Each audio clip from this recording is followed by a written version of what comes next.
Welcome everyone to another edition of Play It Through, and on this edition it's Adventure Island 3, brought to us by Hudson Soft. Adventure Island 3, of course the third game in the Adventure Island series, continues to evolve the Adventure Island games. This one adds a few new things, including new dinosaur friends, new secret and hidden bonus areas, but continues basically the same gameplay, with the health system based on your fruit that you collect, as well as 8 islands to travel to, broken up into multiple different levels. The story for Adventure Island 3 is, of course, very simple, and we get it explained at the very title screen. Master Higgins and Tina are just chilling on a random island when a UFO comes up and, well, kidnaps her. And now it's up to Master Higgins to travel along the different islands of the world and eventually face off with the aliens. So here we go with Adventure Island 3 for the NES. You can see there's definitely some more detailing on the overall map screen, and when we enter the first level, you can see there's a lot of items to select from on the item selection menu. Just like previous Adventure Island games, you'll be getting a large amount of your items via eggs that you can find scattered throughout. Some will be hidden, some you'll just randomly pop up when you're moving through, and you can either attack them or run into them in order to open them up. Added to Adventure Island 3 are bonus areas, including this surfing minigame, which I'm going to show you. Now, I won't show you the location of every one of these bonus rooms, there's quite a lot, and there's a few different types. You have this one, you'll have this spring one that you have to bounce on different springs while up in the cloud area of the game. You also will have ones that will just be hidden rooms that are filled with items and allow you to skip levels and sometimes even bosses. Returning also is the skateboard, which, with our animal friends, once again, isn't the most useful of items, but it's still cool that they included the classic skateboard. A lot of the enemies you've noticed are also pretty much the same, especially in the first level. But that'll be changing up as we go to different landscapes and travel throughout the different islands of the game. At the top of the screen, our hub remains pretty much the exact same, with our life count on the left, our score at the very top center, below that our current life count, which of course is replenished with the fruit that we find. You can also find the milk and the meat items in order to completely replenish your health, so always keep an eye out for those. And on the right side, you have the current amount of fruit you've collected, and once you reach 100 fruit though, you gain an extra life. Removed from Adventure Island 2 is the little bonus game at the end of each level where you would pick a random egg to get a random amount of points. Back though, of course, is the dinosaur friends, and all 4 of the dinosaur friends we got from Adventure Island 2 are back. We do also have a new dinosaur friend who joins us, which I'll be picking up in just a few seconds. The Rolly Dinosaur, who's really fun to use. His main attack is, well, he rolls into a ball, and you can use this while speeding through in order to run into different enemies. Right here is a location of another one of those hidden rooms, and when we go up here, this is the cloud one, where you'll bounce on different springs, which is pretty difficult to get through. Along the way, you'll collect different items, including can also get different dinosaur friends. Now, just like Adventure Island 2, when you get an extra dinosaur friend or extra item, it goes into your overall inventory, and then you can select from it when you go between the different levels of the game.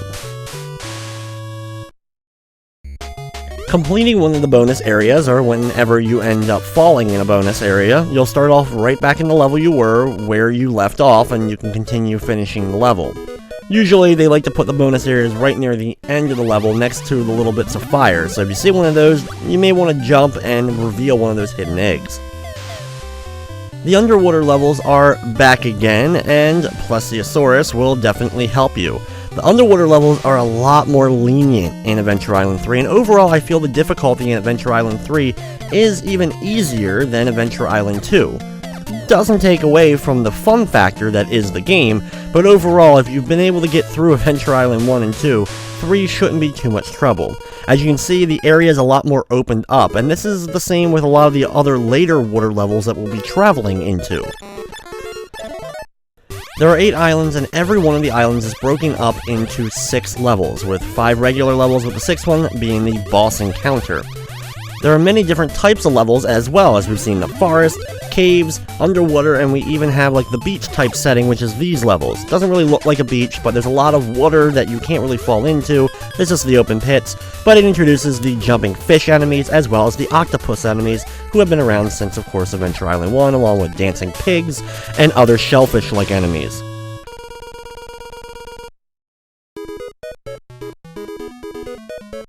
When you make it to a boss area of the game, you'll see the UFO fly away, and then the actual boss icon will appear on the main map. The first boss area that we're going to be traveling to is a desert-themed level. Now, the desert-themed levels will have these weird ostrich-like enemies that will speed through. You'll also have quicksand that you will fall into, so be very careful of that. And as the Rolly dinosaur, you can actually use his roll ability to help you greatly, even when you're moving in the sand. Also in these levels, interestingly enough, are kangaroo enemies that kind of just hop along. Either you can let them jump over you, or of course you can do your rolling attack to hit them. Now, when it comes to the boss fight, unlike Adventure Island 2, you don't get off your dinosaur friend. You actually use him and his ability to help you beat the boss. And the rolling dinosaur is not the recommended dinosaur to help you out with this one, but he is usable because you can roll through an enemy. When you hit a boss with one of your dinosaur friends, he'll flash for a few seconds. When he's invulnerable, you also cannot be hurt by him. And I can use my rolly ability to roll through the boss and then roll back in order to keep hitting him without accidentally losing my dinosaur. It's of course more recommended that you just use Master Higgins or one of the projectile shooting dinosaurs so you can hit the boss. The boss is stationary, and as you saw, will fire out a couple of projectiles, so not very tricky of a boss to deal with. But the problem, of course, is, just like Adventure Island 2, if you end up losing a life at the boss fight, you go all the way back to the beginning of the level and have to do it all over again. Now, unlike Adventure Island 2, the islands don't have individual names. And the levels themselves, while they are themed, of course, again, and there's lots of different themes, the themes have names. For example, levels like this will be called Coastal Clash, with other levels like certain cave levels being called the Bottomless Pit. My favorite dinosaur by far in Adventure Island 3 is our red dino friend. And the reason why I like him, not only is he as good as he was in 2, he also is invulnerable to fire. And there's a lot of different fire-based levels in the game. The volcano-style levels return, but you also have cave-like levels that will have large amounts of lava on the ground level that you can end up traveling through. There's also swamp-themed levels that you'll be able to just run through the swampy mess on the bottom of levels and actually bypass a large amount of the level and enemies along the way. Returning is the ice-themed stages. You'll have the giant walruses, as well as icicles on the ceiling. The first one starts off pretty basic, with the icicles, of course, only a few which will actually fall on you, and the key is just slipping and sliding and making these short platform jumps. Back again also is the cloud-based levels, and these levels, well, thankfully are not nearly as bad as that one cloud level was in Adventure Island 2.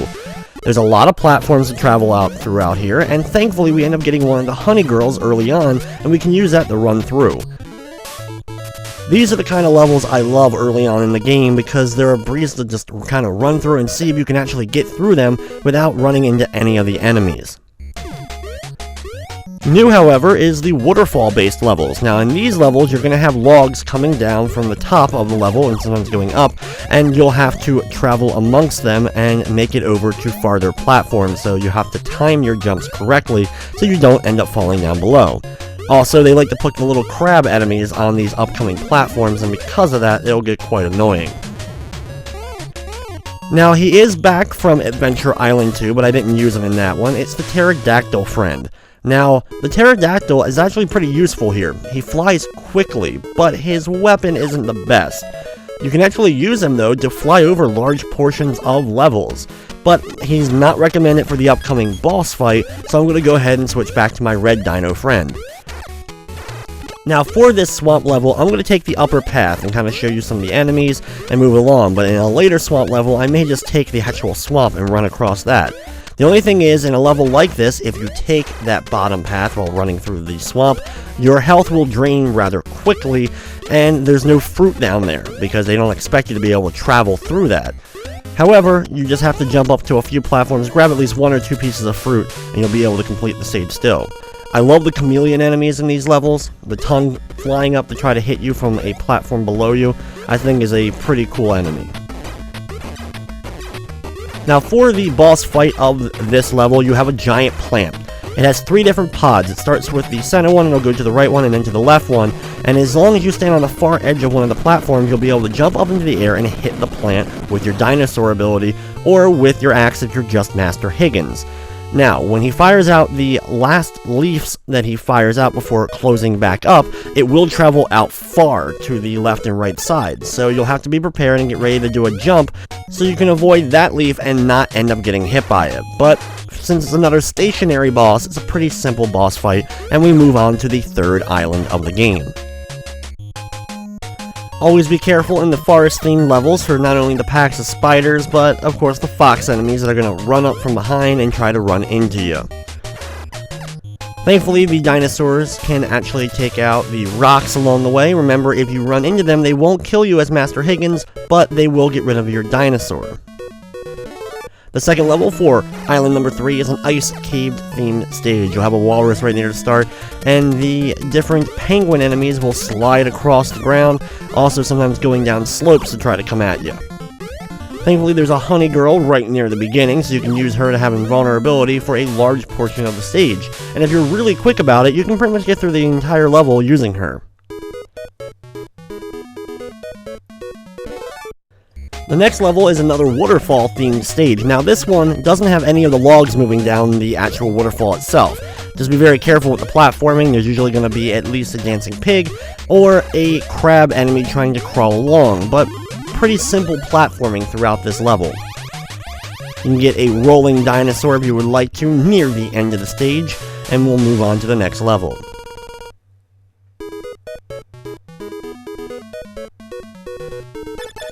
Next up is another underwater-themed stage. You want to make sure that you have a Plesiosaurus to help you out, and we're going to use him to help guide us through the level.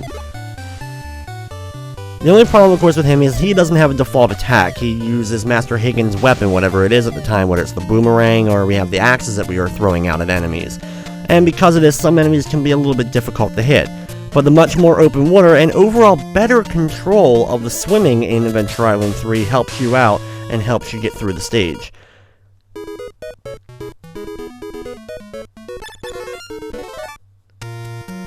Level number 5 is a desert-themed stage. This one, however, at night compared to the last one we had during the day. And the same enemies apply, though. You'll have the kangaroos, usually a lot of boulders coming at you, stationary scorpions that can attack you, so be very careful of those. And usually also in this level will be another one of the rolling dinosaurs.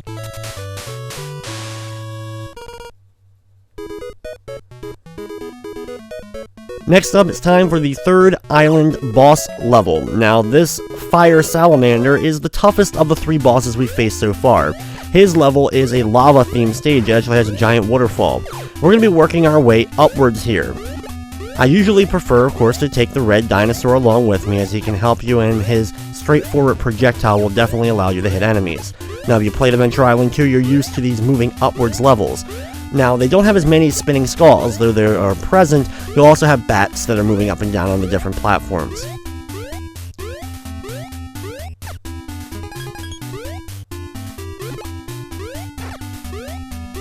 Watch out for this bat, and then jump over the last couple of platforms to go into the cave and get ready for the actual boss fight. Now, for this boss fight, since we have the red dinosaur, we can land in the lava below. Normally, you wouldn't be able to. When the giant boss ends up spawning, you want to hit him a couple of times, and then you're going to want to avoid him, because he will explode kind of into a spread shot of fire that goes all over the screen. Recommended spot to be, though, the lower left corner on this platform, at least when he's in the center, and when he's on the right. Now, when he goes over to the far left platform, which will go second, you're going to want to stand on the far right platform. This will avoid the fire, as it will dissipate before it gets anywhere near you. He'll then go to the right side, and we're going to repeat the process of jumping up, avoiding the couple of single projectiles, and when he starts flashing, go to the far left lower corner. Then, the pattern, of course, repeats all over again, with him going back into the center, getting ready to attack us. Once we deliver the final hit though, he will explode and we'll move on to island number 4.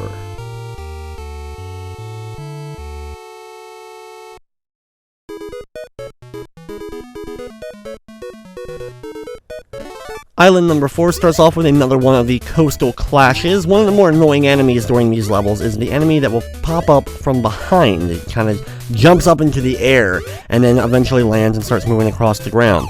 When they jump up, they usually will jump up just ahead of you, so you can either run under them if you can, or if there's not a lot of space after them, like you have to make an immediate jump, you'll want to wait for them to land and then start crawling across so you can jump over them.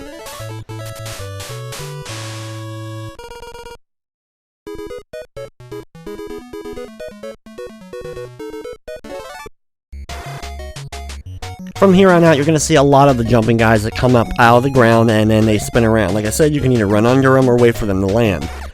Also, in this particular Oak Forest themed stage, we have some cloud enemies trying to shoot lightning bolts at you. If you're quick about it and can run under them and get away from them, the lightning should be able to avoid you. At the end of the level, you're going to have a large flat area. You're going to want to be able to quickly hit the frog enemies in front of you, you don't want to jump, and then do a quick turnaround to also hit the fox enemies that are going to be coming up from behind you. Next up, we have another daytime themed desert level, and you're going to have the ostriches, a large amount of them coming at you. And like it seems like with all the desert themed levels, you get another one of the green dinosaurs that you can use to run across the top of the sand and roll through the enemies.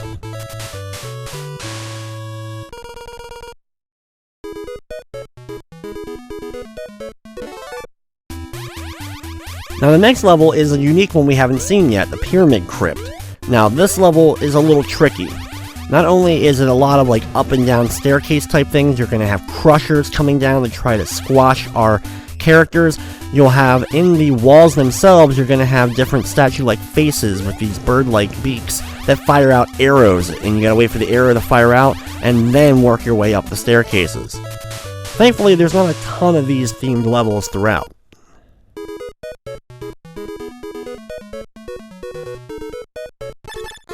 Now the next level is another underwater themed stage. Now this one starts to introduce a little bit more of the maneuvering around, where you'll have spikes on the ceilings as you're trying to swim through.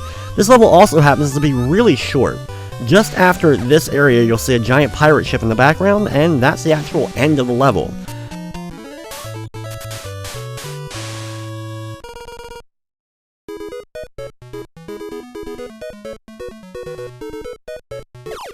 It's now time for the 4th island boss-themed level. Now this is the shipwreck salvage area. Now this is a unique level. This is the only time you'll see a level like this. And it's an underwater themed level where you'll have the spiked mines moving back and forth like they were in Adventure Island 2. And it's pretty much the enemies from them being brought back for this particular level.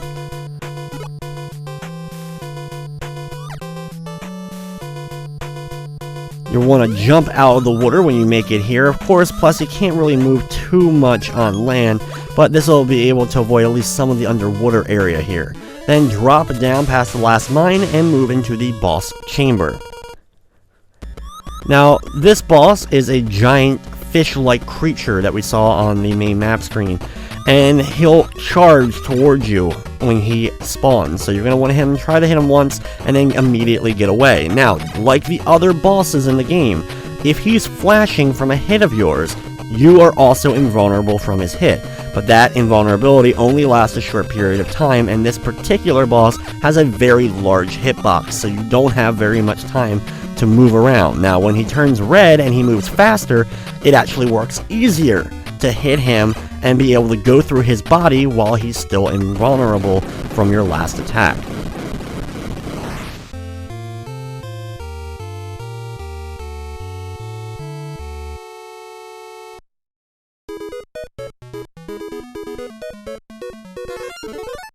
Island number 5 starts with a bottomless pit themed stage filled with lava. You're also going to have jumping fireballs coming out of the lava, which will hurt you no matter what. However, with the red dinosaur, if you accidentally fall into the lava that's lining the bottom of the areas, you of course won't be damaged by it. There's some pretty nasty bats that will like to charge towards you, so when you get to one of these platforms, wait on the edge, wait for both of the bats to kind of charge, hit them, and then move on and continue on the level. Next up is another one of the waterfall themed levels. Right at the very beginning there's a couple of eggs, one of which will contain the honey girl, so we're going to grab her and then run through a large portion of the stage. This one once again doesn't have any logs that you have to worry about, so it's just a lot of simple platforming, and it's a really fun stage to run through.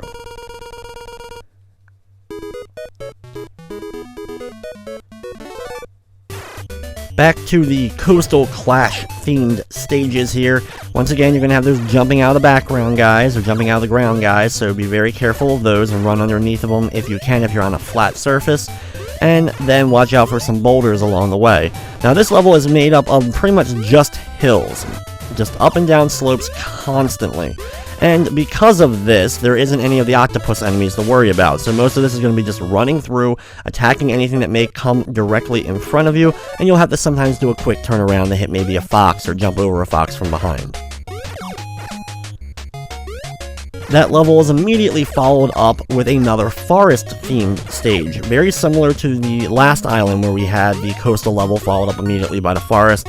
This one has more of those lightning bolt guys, and sometimes it can be a little bit tricky if you're not running full speed ahead. When you're hitting like these little ledges and stuff and get stopped, that allows the cloud to kind of catch up onto you and actually launch a lightning bolt at you.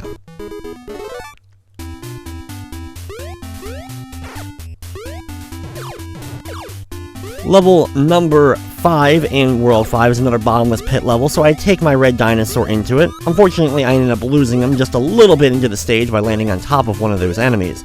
And because of this, I have to be more cautious when watching out for the lava below, because if I land in that liquid, I will end up losing a life at this point. There's another dinosaur for me to pick up. He's not one of the red ones, but the blue one's still fun to use and of course has some great speed and can help you take out the enemies. He just can't deal with lava too well.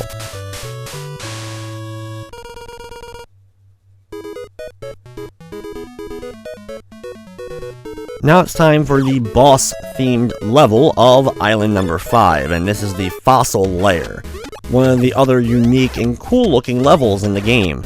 It's kind of a weird, kind of slopey, different atmosphere to it. There's a lot of bad enemies. There's ghost enemies, which you cannot damage at all, so you're going to have to jump over them and avoid them, and you'll have a lot of boulders kind of like just bouncing along.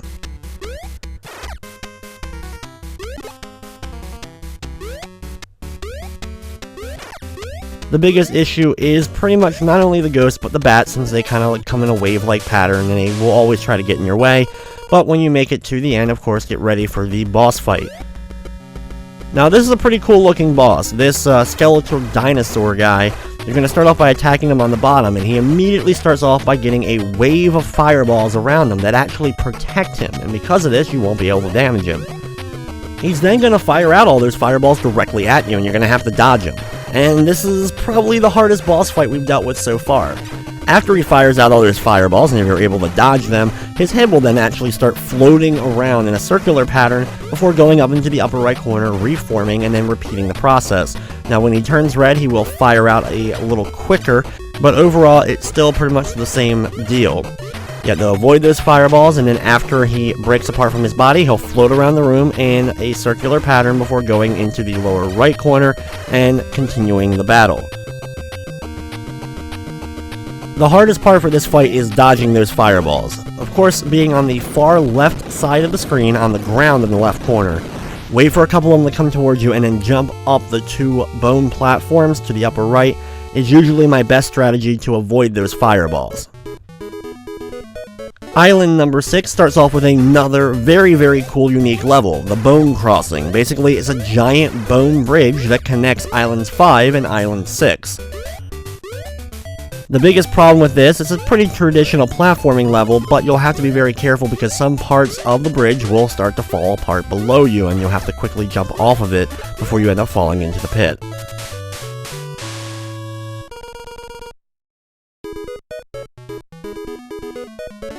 The next level is another one of the ice cave themed stages, so we're going to be watching out for icicles and some walruses. Now the walruses actually jump pretty high up into the air, and they also, when they land, start sliding immediately at a good speed. So if you're waiting for them to jump and come at you, be prepared to immediately attack once they land, so you'll be able to hit them before they slide into you.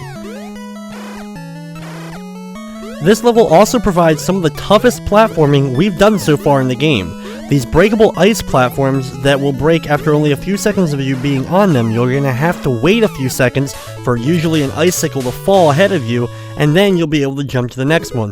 The game gives you just, and I mean barely just enough time to wait out the icicle once you've landed on the platform, and then be able to make it to the next one before you end up falling down the pit. Next up is a snow-themed level. Now this snow-themed level is actually very similar to the ones from Adventure Island 2, with the penguin enemies that will cause little earthquakes, and different ice balls will fall from the sky, and you also have the little happy bunnies that will hop along when you're trying to go through.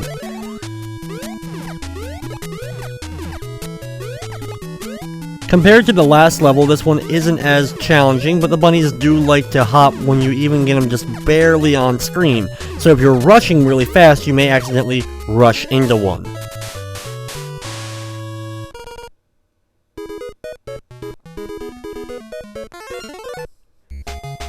Next up is the Oak Forest, and I have to say that Island number 6, aka the Ice Island, is the only one that kinda has most of its levels containing an ice or snow theme. You can see, even with the forest-themed level that's going on here, it's still kind of a white snowy feel to everything, which I think is a nice cool touch. Be very careful of the boulders moving up and down the hills, as well as a few foxes that are going to come up from behind you, but overall, not too tricky of a stage.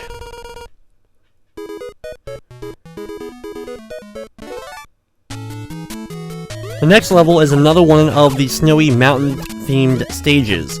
And once again, you're going to have boulders, the bunnies that are going to hop when they just get a little bit onto the screen, and the penguins waiting for you, usually on tops of platforms, ready to do a stomp down, causing a giant snowball to come rolling down towards you.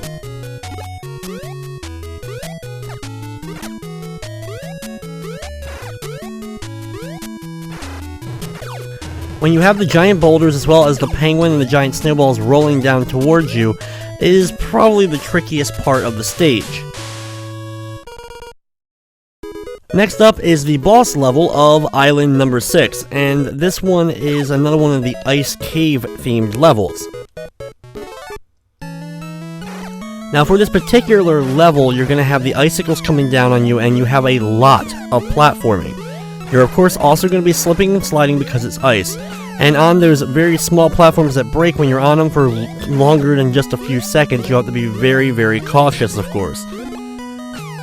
Wait for the icicles to fall before jumping on to the next platform ahead.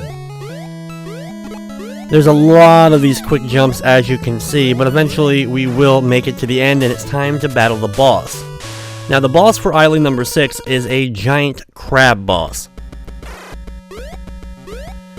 He uses his giant claw in order to shield him from attacks as well as attack you. This giant mace-like thing that acts as his claw, when it comes hurtling towards you and ends up colliding with wherever it's going, icicles will fall from the ceiling. So you'll have to not only avoid the giant mace ball, but also the icicles that come crashing down as well. When it's rotating around, what you usually want to do is kind of bait it by jumping up into the air to try to get it to come at you, and then immediately running away from it. This is a pretty tough boss fight because there's not a whole lot of room for you to maneuver around, especially when you're running around on the ice as well. When you defeat the boss though, we're moving on to Island number 7. And the Island number 7 starts off with another underwater themed stage. Be very careful of the jellyfish enemies that will come moving towards you. They move pretty rapidly when they're coming up towards you, usually going in an upper left diagonal pattern. You also have the spikes lining up some of the ceilings of the tighter areas during the course of the stage. Be very careful of the seahorses near the end of the stage, because you'll have a large seahorse that'll be moving, and then little ones that will come coming down from the top of the screen.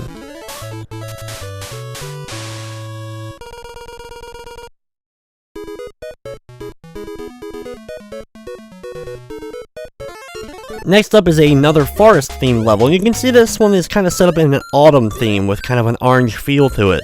Now, the item I end up grabbing near the end is new to Adventure Island 3, and that is the stopwatch. When you have the stopwatch, it works similarly to the Honey Girl, except instead of taking out the enemies with it, instead it freezes all the enemies in place, and they can't hurt you, so you can actually use them as platforms to help you get over them. And because of this, you can pretty much run through a large portion of the level.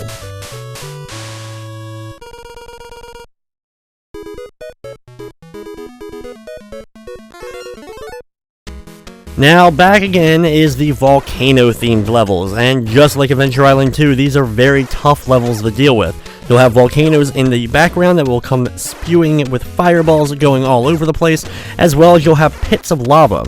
Of course, having our red dino friend will definitely help, but even he can't deal with the fire that comes flying from the background, so if those lava balls hit you, you will end up losing him. When you're running, as long as there's nothing in your immediate front path, you can run and stop in between the center two of the lava balls, wait for them to dissipate, and then continue on. Now, for the next level, the Lost Woods level of the game, I'm going to actually swim in the swamp here. I'm just going to run all the way across through this. Now, I do have to be careful and grab at least one set of fruit, which I'll be using and grabbing this banana set up here, but this will allow me to beat the entire level without going on the platforms and without having to deal with any of the normal enemies except for a very few small amount of them near the end of the level.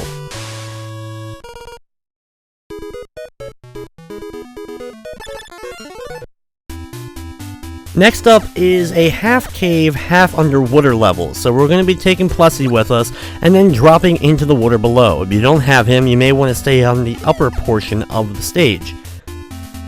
Now, as Plessy, the swimming here is a little bit difficult when we're trying to maneuver around, watching out for the spikes, watching out for the other fish-like creatures that are moving towards us in the underwater area. Be sure to pick up health along the way because you will need some fruit, at least a little bit, while traveling through. You may accidentally run out. Be very careful when jumping out of the water here, though, for a couple of boulders and lobsters are waiting for you and you'll have to jump over and avoid them before reaching the end goal. Had I not been extra cautious and grabbed that extra fruit, I would have ended up losing a life there. Now, next up is the next boss fight for the game, and this one takes place in the clouds above, and this is called the Thunder Clash level, and you can clearly see why. Some really nasty looking storm clouds throughout here. There's a bunch of small cloud-like platforms, some of which will immediately fall from below you, so as soon as you land on them, you want to be quick to get off of them. But you can see that the ones that are going to fall are kind of pulsating a little bit quicker than the normal cloud platforms, so if you want to be careful and pick and choose which platforms you land on, you'll be able to tell which ones are going to fall immediately. Throughout the level, there's bird enemies, some fire waiting for you, as well as the clouds spewing the lightning bolts, but if you're relatively quick, you can usually avoid the lightning pretty easily. Now for the boss fight itself, this boss is a giant butterfly-like moth creature. When the battle ends up beginning, he's going to fly up in the upper right corner and start firing projectiles and then swoop on down at you. He will then kind of circle around into the upper left corner. He then will repeat the process, but now going into the lower right corner and going back to the upper right part of the screen, and he'll continue this pattern throughout the fight. He fires 3 projectiles out at once, and even when the fight gets going on farther into it, the projectiles still move relatively slowly, and so does he, giving you an opportunity to avoid him. The key is knowing where he's going to move with his pattern, and since it's the same every single time, he really isn't too much of a problem.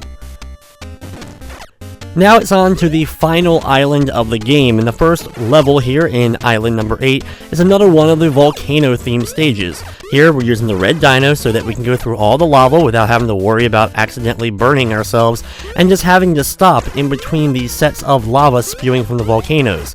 Once again, I don't want to move too quickly through the level and grab at least a little bit of fruit along the way to maintain my life so that I actually can finish the stage without dying.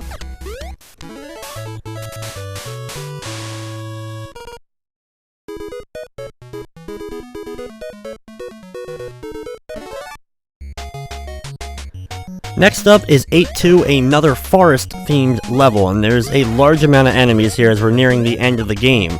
You'll have the ones that are popping out of the ground that will land and then come towards you. You'll have the thunderclouds, spiders, and just about everything else the game can throw at you during these style levels. Be very careful, of course, of frogs. One's right at the very bottom of the hill, because you can actually jump over them and avoid them altogether because of where their location is, or you can move slowly up to them and take them out from the front. You don't want to jump, though, when you're really close to them, because, of course, they'll jump up at you. For the next level, it's another one of the upper/underwater themed levels, so you can choose which path, once again, you want to take, and it would take the underwater path, so I can use Plessy to help me kind of move through. A large portion of this level underwater is actually pretty open. With only small areas, you have to be really cautious avoiding the spikes, like this area here. Just like I've been doing, I want to make sure I grab a little bit of fruit before popping out, and you want to take out this spider enemy from the water itself before getting up, and then land on the edge of the platform and take out the 2 bad enemies before going to the exit. Or, you can get another one of those hidden keys and find another hidden room. Now, I hadn't shown one of these yet, but there are a few of them in the game, and they usually contain some animal companions, as well as some extra fruit and all to grab. When we go to the exit here, we're going to be taken to the next level of World Number 8, which is known as 8A, which is a bottomless pit level filled with lava. Now, like we've been doing throughout most of the game, but you'll want to make sure you're going to take the red dinosaur along with you so you can deal with the lava if you end up falling into it. You want to be very cautious on a lot of platforms because there may be a bat waiting for you, so you'll wait, take out the bat, and then move on to the next platform.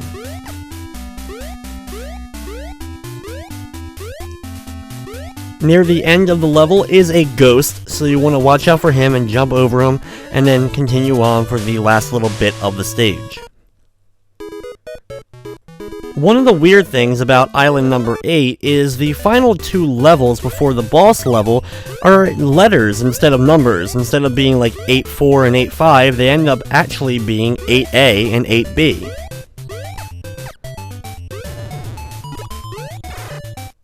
This is another one of those coastal levels, so you're going to have the octopus enemies jumping out, and a lot of those enemies that are popping out of the ground.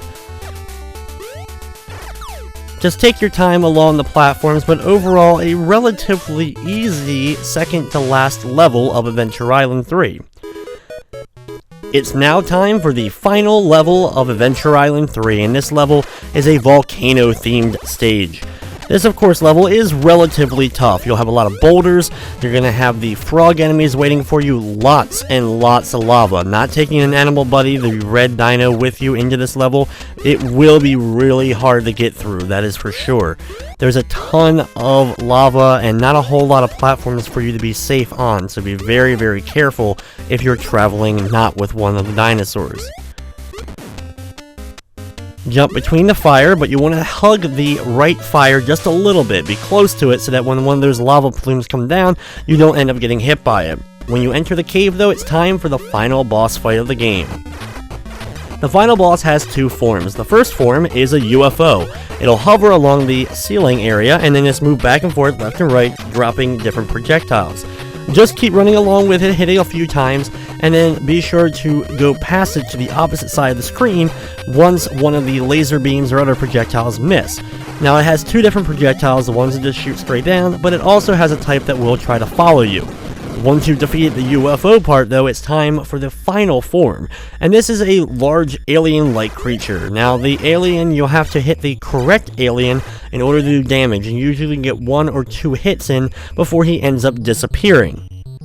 You'll then have to wait for him to respawn and then choose the right alien once again in order to hit him. Now, he always goes in the same pattern each and every time you end up playing, so once you have the cycle down the one time, you'll see that, boom, the top center one is now being able to be hit. He'll disappear, he'll reform, and now the cycle begins all over again, with not the top one, but the lower right one being the one we can end up hitting. For a final boss, once you've kind of figured out the pattern and know where he's going to be attacking you from, this ends up being pretty simple. Of course, the annoying part of the fight is the fact that you can only get 1 or 2 hits in at most before he ends up disappearing again, but once you've learned that pattern, you'll know where to attack him so you can be ahead of the game and be able to get as many attacks as possible in each cycle.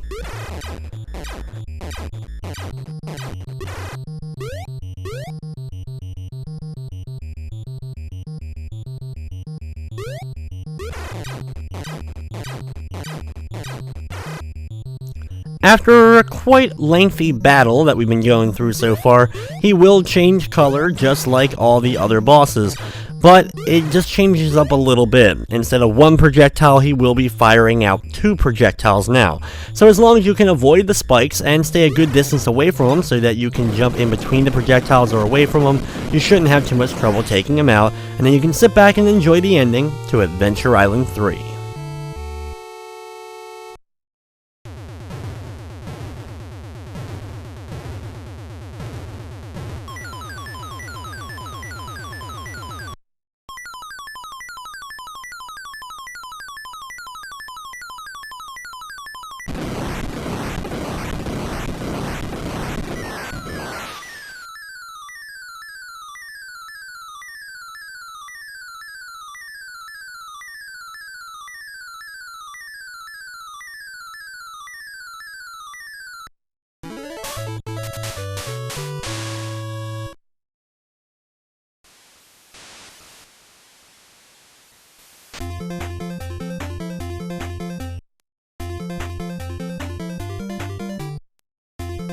So there you have it, Adventure Island 3. Probably the easiest of the 3 Adventure Islands that actually made it over to North America for the NES, but overall still a very, very fun game. The cute and colorful characters, the power-ups and weapons with the dinosaur friends, and adding on to what made Adventure Island 2 already a great game, makes Adventure Island 3 another worthy game in the series. This game was also ported over to the Nintendo Game Boy just like Adventure Island 2 was, but this one was called, well, Adventure Island 2 for the Game Boy. Now, after this game was released, the Adventure Island series, well, wouldn't come to North America until Super Adventure Island, which is a more traditional Adventure Island game. We ended up skipping Adventure Island 4 for the NES, which was only released in Japan, which was a more adventure-style gameplay. That same type of gameplay was also later part of Super Adventure Island 2, which made that game such a unique classic for the SNES. But with that, that's going to wrap up this edition of Play It Through. I'd like to thank you for watching, and of course, I hope you enjoyed.